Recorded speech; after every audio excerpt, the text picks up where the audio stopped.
Bueno, el Comité Central del PCR se reunió los días 10 y 11 de mayo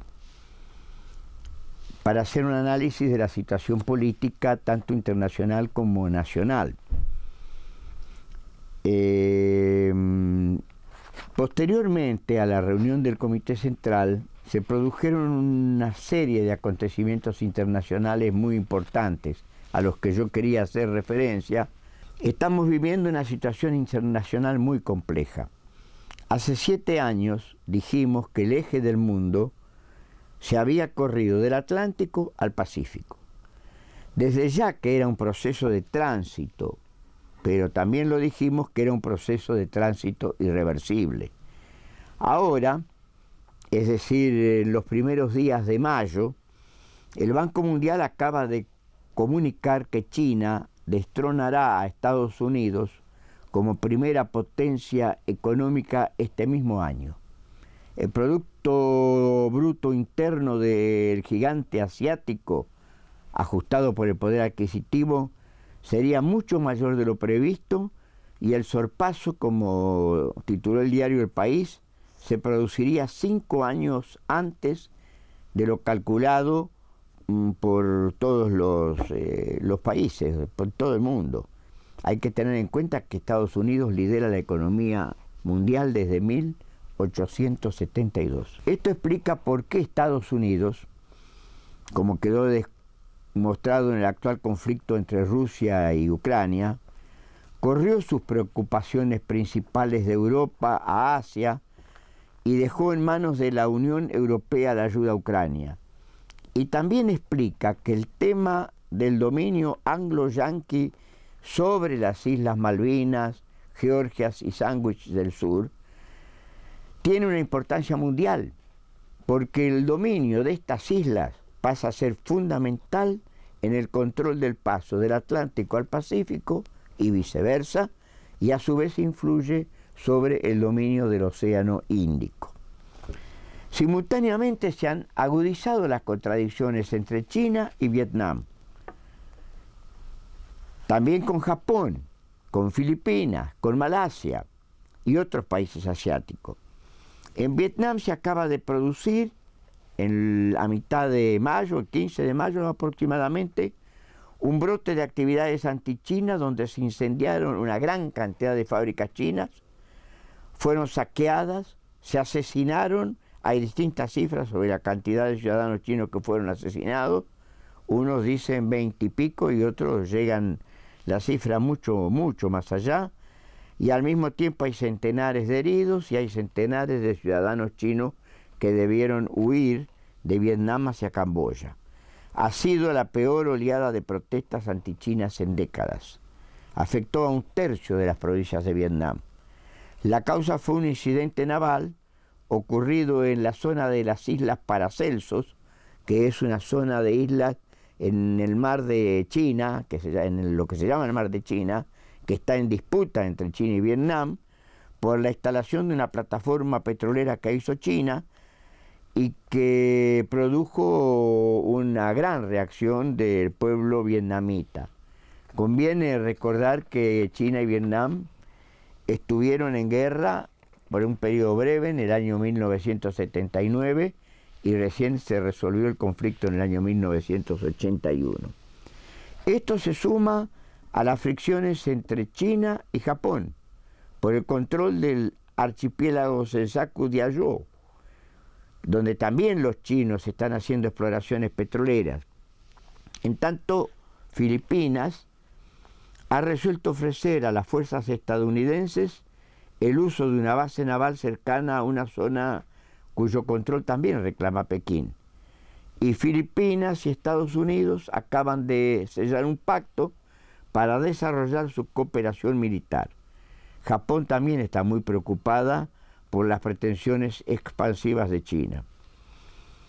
Los Estados Unidos inicialmente pedían contención a estos países, a Japón, a Vietnam, a Filipinas, pero últimamente han pasado a tener una actitud más agresiva hacia China, como lo demuestra la denuncia que hicieron en estos días sobre el espionaje chino, el espionaje informático chino en los Estados Unidos. Es decir, estamos en una situación en el Pacífico cargada de peligrosas tensiones. Simultáneamente se han desarrollado grandes luchas de masa en China. Muchas luchas, huelgas. El 14 de abril se desató una huelga en la fábrica Jinejen Industrial, que supuestamente es de origen tailandés, que fabrica, entre otras, las zapatillas Adidas, Nike, en China, Vietnam e Indonesia, y ocupa 423.000 trabajadores, para ser exactos. Esta huelga conmocionó a China y en pocos días se extendió a 50.000 trabajadores de varias plantas, por lo menos hasta el 1 de mayo. Los obreros cortaron rutas y accesos a la fábrica.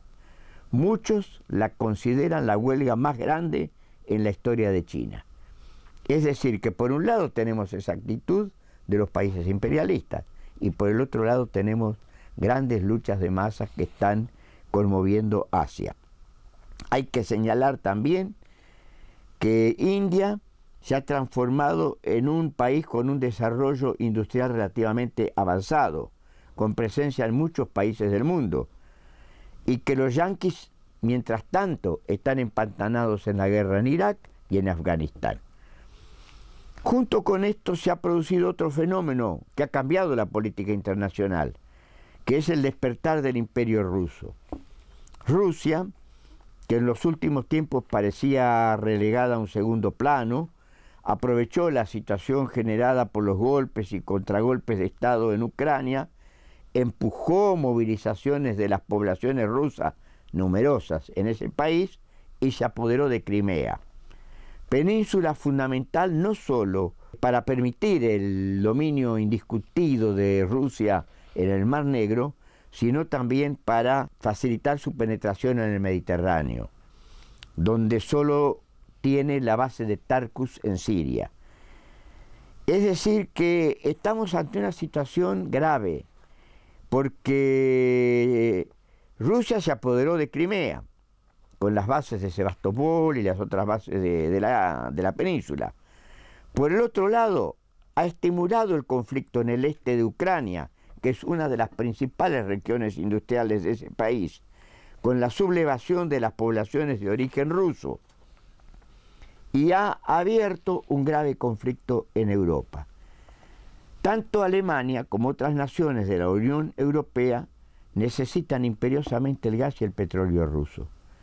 Y Rusia al mismo tiempo tiene actualmente grandes inversiones industriales de los países europeos. Estamos hablando de inversiones de decenas y decenas de miles de millones de dólares. Al mismo tiempo, bajo la dirección del que en su época fue un espía ruso, Vladimir Putin, Rusia sueña con volver a ser una gran potencia euroasiática, como lo fue en la época de la desaparecida Unión Soviética. Europa también se ha preñado de posibilidades de grandes conflictos interimperialistas. Y en estos días Rusia acaba de firmar un acuerdo con China, recostándose en China, para venderle gas, va a superar los 400.000 millones de dólares. Es llamativo por eso que en medio de esta disputa interimperialista con centro en Europa, con centro en las provocaciones o los movimientos del imperialismo ruso, el ministro de Relaciones Exteriores de Rusia, Sergei Lavrov, realizó en el mismo momento una gira por varios países de América Latina y el Caribe. Estuvo en Cuba, Nicaragua, Perú y Chile, para profundizar la cooperación histórica, dijo, y revisar los acuerdos aprobados. Es llamativo que visite esos países cuando se está produciendo la peor crisis entre Rusia y Occidente desde la Guerra Fría. Evidentemente aprovecha un momento de dificultades del imperialismo yanqui para tratar de reconstituir posiciones que existían cuando el social imperialismo ruso en las décadas del 70 y del 80 avanzó fuertemente en la región. Actualmente tanto Brasil como Argentina siguen manteniendo fuertes vínculos comerciales con Rusia. Según el Fondo Monetario Internacional, en el año 2013 el comercio ruso con Brasil y Argentina llegó a 13.000 millones de dólares.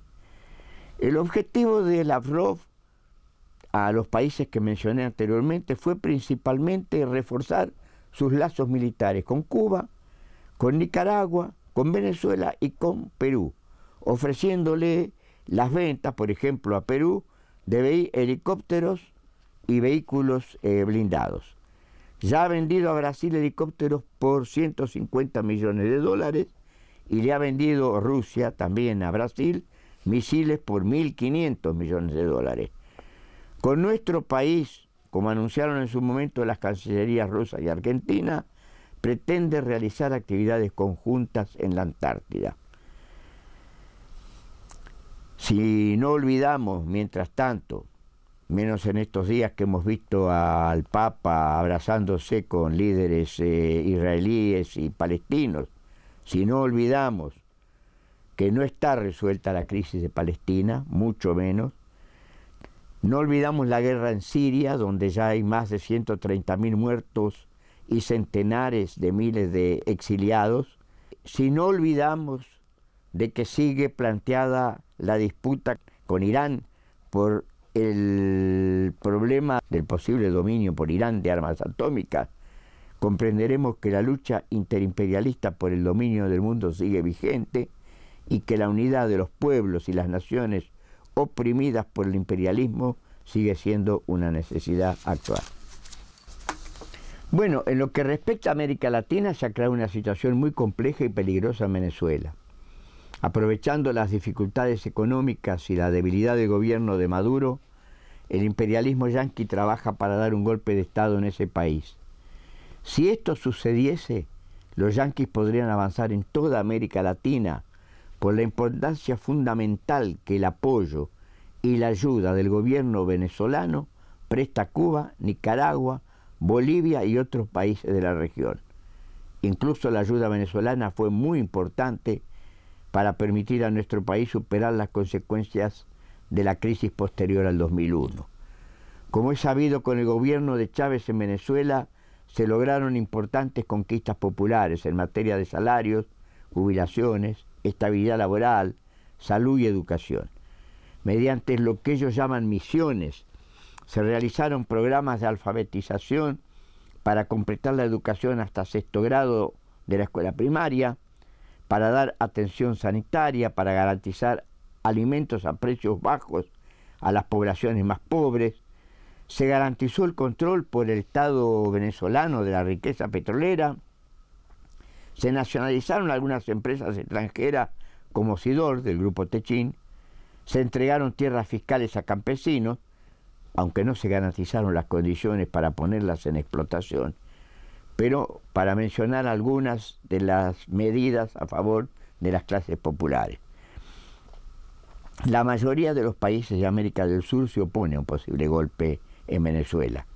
Actualmente una delegación de dirigentes de UNASUR, junto con un representante del Vaticano, trabaja en Caracas para favorecer el diálogo entre partidos y sectores enfrentados y evitar nuevos derramamientos de sangre y un posible golpe de Estado. El PCR y el PTP hemos dado y daremos toda nuestra solidaridad al pueblo venezolano y debemos trabajar activamente para impedir que el imperialismo yanqui y sus socios logren sus objetivos en el país hermano.